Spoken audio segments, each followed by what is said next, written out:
we only can report on what's being reported. What's reported. Yeah. And I have to assume that the police do investigation, like, where was the husband or the boyfriend? Where was the ex-wife? You know, like, was she accounted for the entire time at the hospital that night? Like, I want to know all those details. Okay. We will get into some of those. Okay. At the scene in the bedroom, at the foot of the bed on the ground, was a steak knife, and it had Rebecca's blood on all sides of the handle. Was that the same knife that he used to cut her down with? No, Okay. That knife was found outside on the courtyard grounds. Okay. The only source of blood at the scene came from Rebecca, and she was menstruating at the time. Okay, but she wasn't cut anywhere? She wasn't cut anywhere. In front of that door that had the writing on it were a few drops of blood. Okay, like maybe she was standing naked there when she was painting it? That's kind of the thought process that's happening during this investigation, yes. Huh. Okay, now my brain is kind of flip-flopping backwards. Okay. Well, the drops of blood, that's if she was menstruating and she was found naked. That guy must have been really, really, like, smart to stage that. Does that make sense? Right. Mm-hmm. Because that's not something you would think about, or he maybe wouldn't even know. Yeah. And then now thinking about she saved him, can you save her as maybe a woman's scorn? Like maybe she doesn't feel appreciated enough, or maybe someone yelled at her, like, where were you when he got hurt type of thing. Yeah. Does that make sense? Yeah. But she did everything she could to try to revive him when she found him. And now she's upset. Yeah. And thinking, I'm going to hurt myself to show them.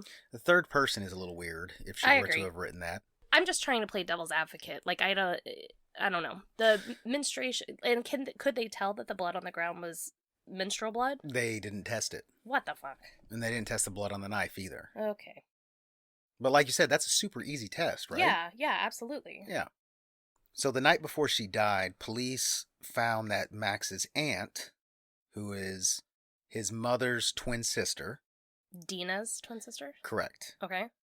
And the twin sister is named Nina. No. But it doesn't quite matter. I know, but I hate when people do that with twins. So we've got Nina, who are twin sisters, and then Rebecca's sister is Zena. No. Yeah. Okay.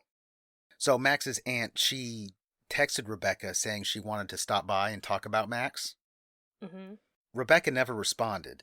And this was the night before she was found? Yes. Okay.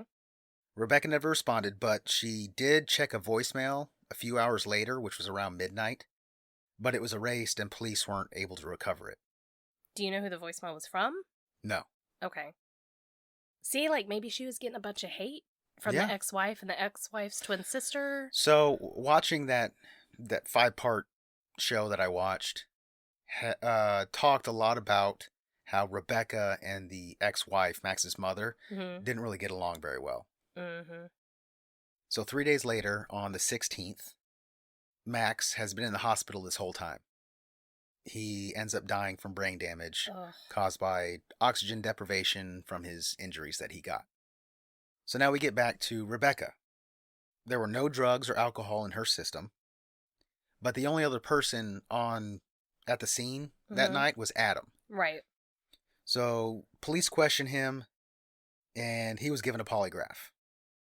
Now, I saw the video of this, and he is super combative and very against the polygraph. Which is a red flag. He's working himself up. He's pissed that he's even involved in this whole situation. It is a red flag, but at the same time, he's been through a shit ton at this moment. His nephew has just passed. He probably can't be with his brother, which is what he flew into town to be, because now he's being questioned about this shit. He's probably, if he didn't do it, he's traumatized by finding her. Yeah. So I could kind of see that, but I don't know. Anytime... Some of his wording is a little weird. Okay. He says things like, I just found a dead body this morning, and at the time, I wasn't bothered by it. That's a weird statement. But now, you're going to ask me about it, my heart's going to start thumping really hard, and stuff like that. And again, I get it, but at the same time, like I said, it's always a red flag when someone's an asshole, when they're being, like, questioned about stuff. Yeah, there's a couple tragedies that have just happened, and you're not willing to help. Right. So Adam's polygraph test comes back inconclusive. Right. And it can't be used in court anyways. Yeah, polygraphs are just, whatever. Yeah. So Rebecca's death was ruled a suicide. Ugh. I'm in a weird place about this. They couldn't find anybody else's DNA. Okay, keep going and then I'll tell you all my things. And her hands were bound behind her back, though. I know. Okay. So the police, to help the public believe this, in my opinion, the police released a video where a woman demonstrated, about the same size and build and everything as Rebecca, she demonstrated that she could tie her hands in front of her and pull a hand out, place her hands back in behind her back, and then tighten the knot. That's like some skill to know, first of all, knots that you can loosen and tighten. So it's kind of like she tied them loose. She does like figure eights over her wrist. You'd have to know what you were doing. Yeah, you'd have to watch a video, and even still, it would be hard to follow. My entire thing basing that off of, basing that you have to have some kind of skill is like, remember when the kids were little and we would play, this sounds terrible now that I'm saying it out loud, but we would take scarves and like try to tie them, like tie their feet and hands and stuff. I was always so terrible at it because they could get out within like seconds. Yeah. I've never been good at it. Like, I've tried to do the figure eight thing. I've tried individual and then together. So, I don't know. Maybe that's a skill that normal people have, but there's no way I could tie, like, my hands together, slip one out, put it behind my back, and then secure my hands together. So this knot that was used on her wrists was a pretty basic nautical knot. It's an intricate knot, but it's a knot used by sailors and nautical people. Well, you as an Eagle Scout, is it a knot that you are familiar with? Yes. Okay. And can you tie it right now? Not on myself. Okay. That's kind of interesting. Okay. Good to know. It's kind of a simple knot. You'd have to know how to tie it. What is the name of this knot? Well, it incorporates figure eight and a clove hitch. Just say you don't know the name of it. I don't know the exact name. I'm not a sailor. Okay. What's interesting, though, is that Adam... Oh, my God. Is a sailor? Is a tugboat captain. No. Yeah. Okay, I'm back. I'm back that Adam did it. So the Zahau family, they're pissed that this is ruled a suicide. Yeah, understandably. And they want a second autopsy done. The pathologist who did it thought she was murdered. He said that Rebecca's injuries were consistent with being hit over the head. Because the things on her head? Oh. Now, technically, yes, she could have hit her head. Who knows how her body went over the railing. See, and this is another time that I want details. Like, I want to know the abrasions on her head. Were they all consistent in size and shape? Were they in a pattern that maybe she was hit one time with something that had 4 prongs? You know what I'm saying? Yeah. Like, that all seems very pertinent to the details of, like, the ruling and whether or not it's murder or suicide. Right. But they didn't release it, did they? No. Ugh. The fractures in her neck were also consistent with manual strangulation. And one way that they can tell this is if the hyoid bone is broken. The hyoid bone is kind of like a floating bone in your neck below your jaw. And if a rope is tied around your neck and cinched up, that bone kind of... I said that weird. Bone. That bone kind of moves out of the way of the rope. Oh, okay. So in a typical hanging, the hyoid bone wouldn't be broken? No. Okay. Now, if you have hands wrapped around somebody's neck, that bone can't necessarily move out of the way because the hands are too broad. And so when pressure is applied, that bone will break. But wouldn't it show on her body if she was strangled by hands, there would be bruising in the shape of hands around her neck versus one ligature. So ligature the word? Yeah. Yeah. I'm so smart. But like one bruise from a rope, you know what I mean? Yeah, and seeing the pictures, her whole neck is kind of bruised. You can't really tell. There's one section, yes, where the rope is obviously caused more damage to the neck and everything. But the whole thing is not really in good shape. That's strange. Also, this was a long drop hanging. Okay. For those who don't know. Like me.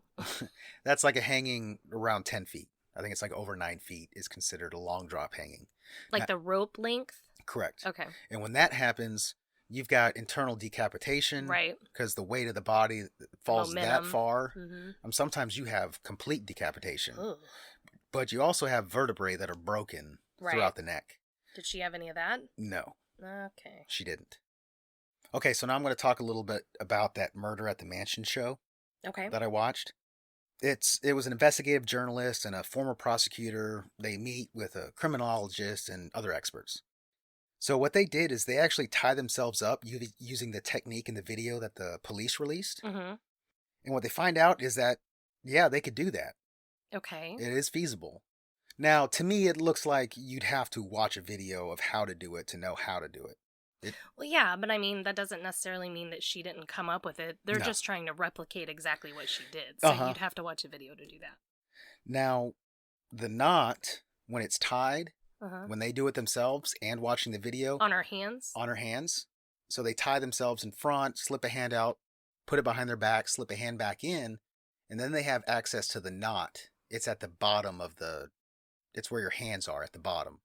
Okay. And then you can tighten it with the rope that's left over. And it cinches. Now on Rebecca, that knot was on top where she wouldn't have been able to access to tighten it. Okay. And that was something that they found out. I thought that was interesting.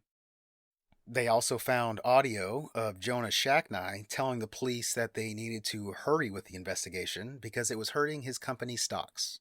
What a dickhead. Yeah. The criminologist on that show, he found out that single swabs were used to collect evidence in large areas. So just one tiny Q-tip. So for the entire writing on the door of that note that was left, one swab was used for that entire surface. That was that guy's first day. Maybe. Well, I mean, I get that sucks and that contaminated every place that they swabbed, and that's not how they should have done it. But if anything, if there was any of Adam's DNA anywhere, then it definitely should have shown up on that one swab. The way the criminologist explained it is that not necessarily. Really? Yeah, because the swab can only pick up so much. So you're basically getting rid of some every time you swab as well? Yes, you're smearing. You're not picking up any more information or any more DNA or anything on the swab because it's already saturated. Okay. And so they explained it, you could have two different identities, two different DNA things. Right. Profiles in one swab. But if one has way more information on it than the other, that's the one you'll pick up? That's the one that gets picked up. Okay. They did a reenactment with a dummy. That was her same height, weight, and everything. Tied it to the bed frame with a rope and pushed the dummy over the railing. Now, when the bed moved, it moved 37 inches this time. Okay, and how much did it move with her? 7. Oh, shit. So, to me, what it sounds like... She was lowered down. She was lowered. Okay. And not dropped 9 feet, 10 feet. Okay. But see, and you could play devil's advocate to that, though, of that she hoisted herself over on the opposite side of the railing and then jumped from there.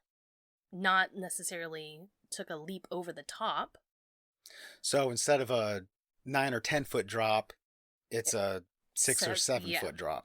Right. I still think that would. I agree, but did they run that trial? You know what I mean? Like, did they run that to lower have the dummy drop from there? No. See, there's so many moving parts in this. There really are. And like I said before, they talked about the knife a lot that had Rebecca's blood on the handle. The steak knife? The steak knife and how she was menstruating. So they assumed sexual assault. That's quite the leap. Well, I guess they're figuring because the only source of blood is her. Right. And it's on all 4 sides of the handle. It's not like she wasn't cut anywhere else and smeared blood around the handle or anything. Okay. So, I don't know. I just wanted to mention it. Did her body show signs of sexual assault? Not that was released. Okay. So, the Zahau family, they filed a wrongful death suit against Adam in 2018. And 9 out of 12 jurors found Adam responsible for the death of Rebecca. Wow. And he had to pay $5.2 million. Dang, did he have that kind of money? No. But 2 weeks later, the sheriff, after this release of this information, the sheriff says he'll do another look at the